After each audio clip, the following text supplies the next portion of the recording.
घरामध्ये ओव्हन नाहीये तरी सुद्धा मी इथे छान रेस्टॉरंट स्टाईलमध्ये नान बनवलेत. तर ही रेसिपी एकदम सोपी आहे, तुमच्यासोबत शेअर करते. कोणताही पदार्थ बनवायचा असेल तर सगळं साहित्य मी हाताशी ठेवत असते. तर तसं सगळं साहित्य जे आहे ते काढून घेतलं. 2 वाटी मैदा चांगला चाळून घेतला. त्यामध्ये चवीनुसार मीठ घातलं, 1 चमचा पिठी साखर वापरली आहे. 2 चिमूट जवळ-जवळ इथं खायचा सोडा घातलाय आणि 3 चमचे दहीचा वापर केलाय. आंबट दही इथं हवंय.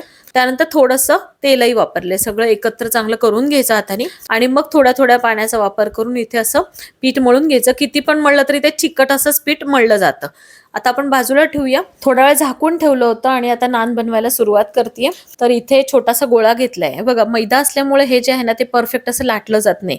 तर मी गोलाकार करायचा प्रयत्न केलाय. कोणताही आकार असू देत काहीच हरकत नाही. मस्त पातळ पोळी लाटली, त्यावरती बारीक चिरलेली कोथिंबीर आणि कलोंजी किंवा जे आपण काळे तीळ म्हणतो ते असे लावून मस्त परत एकदा लाटणं फिरवलंय आणि पॅन वरती हा जो नान आहे तो मी इथे शेकून घेतेय. नान बनवायचे पण बरेच प्रकार आहेत, तर त्यातला हा प्रकार जो आहे तो मला सोपा वाटतो. दोन्ही बाजूनी नान शेकून घ्यायचे आणि साजूक तूप किंवा बटरचा वापर करून छान रंग येईपर्यंत थोडं प्रेस करायचं, म्हणजे थोडे खरपूस होतात. मैदा आहे, चांगला मैदा हा भाजला गेला पाहिजे. तर छान इथे आपले नान तयार होतात. टेस्टला खरंच खूप छान लागतात. जे आपण सोडा वापरतोय तो सोडा जो आहे तो खूप जुना नकोय आणि सोडा वापरताना कमी वापरायचा, नाही तर मग सोड्याची एक वेगळी टेस्ट नानला येऊ शकते.